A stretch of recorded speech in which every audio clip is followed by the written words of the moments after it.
పిలుపులో భాగంగా ఆశా వర్కర్లకు కనీస వేతనం ఇవ్వాలని చెప్పేసి నిర్మల్ జిల్లా పాత కలెక్టర్ ఆఫీస్ నుంచి కొత్త కలెక్టర్ ఆఫీస్ వరకు పాదయాత్రగా వచ్చి కలెక్టర్ గారికి వినతి పత్రం ఇవ్వడం అనేది జరిగింది.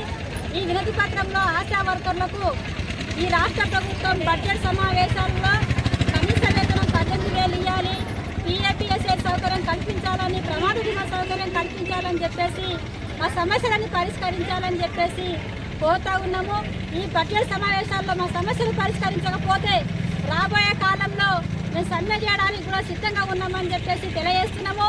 ఈ బడ్జెట్ సమావేశాల కంటే 10 రోజుల ముందు ఆశా వర్కర్లు రాష్ట్ర వ్యాప్తంగా కూడా అన్ని జిల్లా కేంద్రాల్లో రిలే దీక్షలు కూడా చేస్తామని చెప్పేసి ఈ సందర్భంగా మేము తెలియజేస్తున్నాము.